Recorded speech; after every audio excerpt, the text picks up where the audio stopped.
Aujourd'hui, je lance le débat pour ou contre le post-traitement. Est-ce que l'usure de ma tablette graphique répond à la question?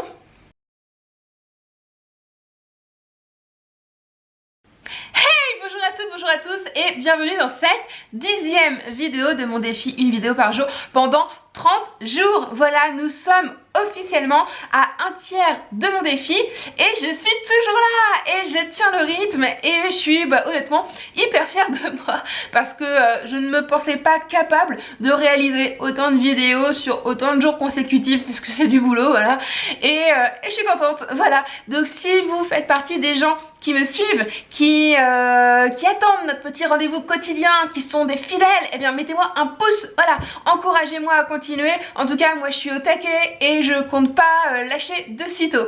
Alors aujourd'hui, on va parler en fait post-traitement, tout simplement parce que c'est un sujet que je n'ai pas encore abordé durant ce défi et vous êtes déjà plusieurs à m'avoir demandé de vous réaliser en fait des tutos Photoshop, Lightroom pour vous donner aussi mes petites astuces sur cette partie hyper importante de la photographie. Alors, faut-il post-traiter ou pas nos photos? Faut-il camper et dire que la photo se doit d'être naturelle? Ou a-t-on le droit de la modifier, de la sublimer, voire même de totalement la réinventer? Aujourd'hui, nous discutons de tout ça. Je vous donne comme d'habitude mon avis, mon expérience et j'attends en retour le vôtre en commentaire. C'est parti!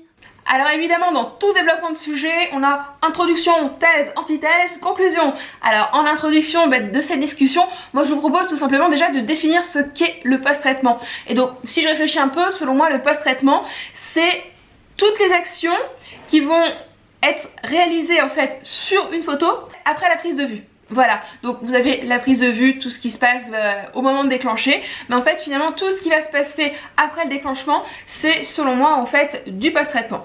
Et c'est là qu'intervient aussi toute la complexité de la question. Car selon moi, en fait, il n'y a pas un type de post-traitement, il y en a plusieurs. Vous avez des post-traitements hyper simples qui visent uniquement à recadrer votre photo, à apporter un petit peu de contraste, de luminosité, etc.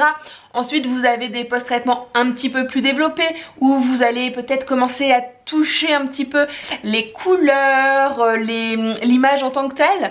Ensuite, vous avez des post-traitements encore un petit peu plus affirmé où là on va commencer à parler de montage où des éléments sont retirés, des éléments sont ajoutés et là il y a une réelle modification et vous avez des post-traitements hyper poussés où royalement la photographie de départ n'a plus rien à voir avec la photographie définitive. Et là en général on est vraiment sur du travail de création de visuel réalisé par des photographes artistes, voilà, et la photographie est vraiment utilisée non pas comme représentative de la réalité mais vraiment comme un médium, comme un support à la création.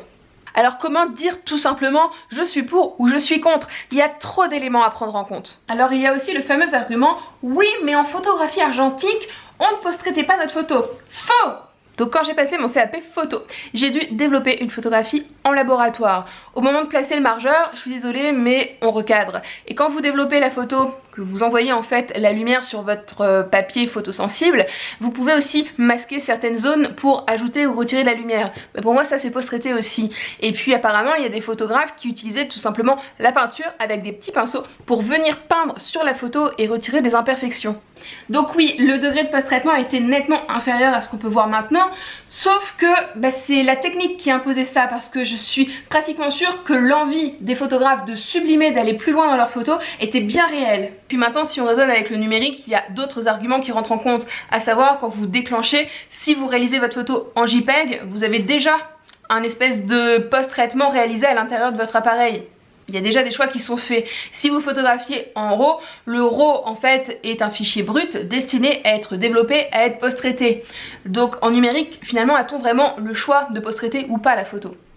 Et puis là je vais faire ma polémique, mais la plupart du temps les photographes qui prônent le naturel, ce sont des photographes en fait qui ont peur du post-traitement, parce que le post-traitement c'est carrément compliqué. Quand on commence, savoir quel logiciel choisir, puis les logiciels c'est souvent hyper complexe, enfin Photoshop, qu'on se le dise, hein, c'est une usine à gaz, voilà, on sait pas par quelle boule prendre ce truc, hein. Moi d'ailleurs ça m'a pris je ne sais pas combien d'années avant de m'y retrouver, voilà, mais la plupart du temps en fait, les photographes qui prônent le naturel ont tout simplement peur et ne savent pas post-traiter. Alors je ne vous jette pas la pierre, hein, parce que j'ai connu ça, mais mais je dirais il faut forcément y passer.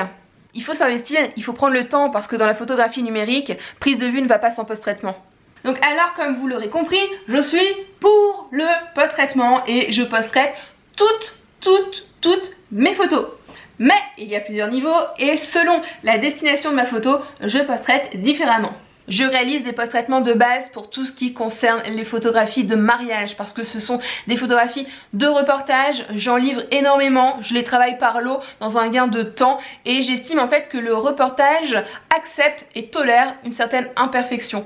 Après, s'il y a des choses vraiment affreuses, style des gros panneaux ou des surfaces brillantes sur la peau des mariés ou peu importe, je corrige, je livre des bonnes, des belles photos, voilà. Ensuite, quand je suis sur des prestations de prise de vue famille, enfants en studio, et ben là je retouche encore un petit peu plus. Il faut que le fond soit nickel, il faut que l'éclairage soit nickel.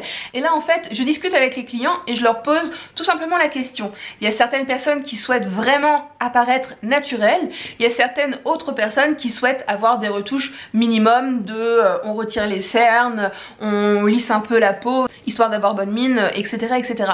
Alors d'ailleurs sur ce sujet de retouche beauté, je vais vous expliquer un petit peu mes limites. En fait, je retouche tout ce qui est éphémère.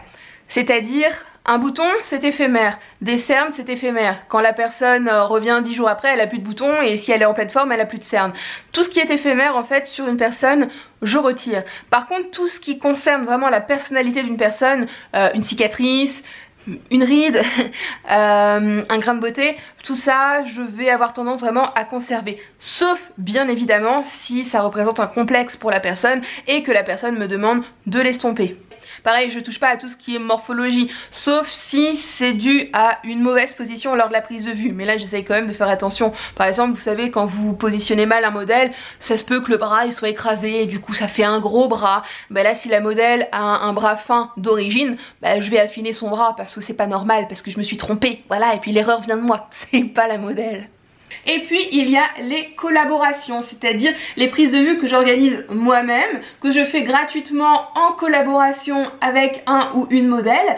Et donc en général ces collaborations sont faites pour me donner des photos waouh. Vous savez, les photos qu'on expose dans sa vitrine, les photos qu'on met sur son site internet, les photos dont on est vraiment fier parce que ça représente notre travail personnel et non le travail de prestation demandé par un client. Et donc sur ce type de photos là, bien évidemment, je passe beaucoup plus de temps à post-traiter. 1 heure, 2 heures par photo, c'est déjà pas mal. Et donc sur une collaboration comme ça, je dois l'avouer, je prends des fois 200-300 photos et j'en sors 1 ou 2, voilà. Alors 3 c'est le summum, mais pour les modèles en fait qui ont déjà travaillé avec moi, vous savez très bien que 2 photos en général c'est déjà pas mal, ce qui représente déjà plusieurs heures, au moins une demi-journée de travail derrière, et pour une collab c'est déjà bien. J'estime que c'est déjà bien, je peux pas me permettre en fait de travailler plus pour du temps gratuit. Et bien voilà, je crois que j'ai oublié plein de choses, mais comme d'habitude cette vidéo ouvre la discussion. Voilà, je n'ai pas parole d'or, je vous ai donné ici mon avis, mais je sais que c'est un sujet sensible, avec des points de vue très différents, avec des arguments qui se tiennent des deux parties, que ce soit les photographes qui prônent la photographie comme témoin de la réalité, comme représentatif de la réalité, photographie de reportage, photographie documentaire, tout comme les photographes qui utilisent en fait la photographie comme un médium à la création de visuels et là qui peuvent en fait exprimer tout leur talent, toute leur créativité et partir vraiment dans des univers très divers et variés. Est-ce que vous post-traitez ou pas? Quel logiciel utilisez-vous? Enfin voilà, tout ça, ça m'intéresse. Donc cette vidéo est vraiment une introduction à tout ce qui va venir concernant le post-traitement. Je voulais pas vous balancer un tuto noyé dans la masse comme ça. Je voulais vraiment qu'on discute un petit peu de ce qu'est le post-traitement avant de rentrer concrètement dans le vif du sujet. Donc dans une prochaine vidéo, je vais vous parler un peu justement de Lightroom, de Photoshop et même d'autres logiciels parce que depuis que ces 2 logiciels sont sous forme d'abonnement payant, je sais qu'il y a aussi là une nouvelle polémique dans le monde de la photo et que beaucoup sont en mode rebelle et cherchent à utiliser d'autres plateformes pour le post-traitement. Donc on va discuter aussi un petit peu de tout ça.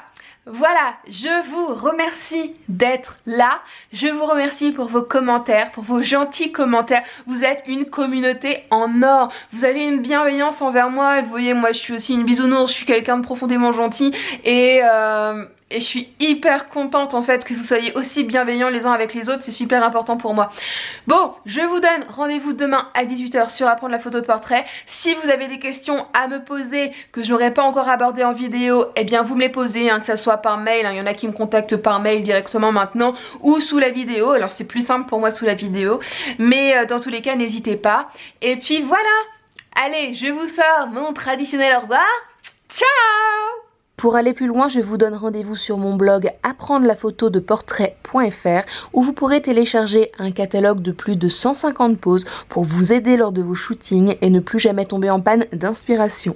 Je vous invite également, si ce n'est déjà fait, à vous abonner à la chaîne YouTube Apprendre la photo de portrait pour ne plus rater aucune vidéo et suivre toute mon actualité. Je vous remercie pour votre soutien, pour votre fidélité et je vous dis bien évidemment à très vite.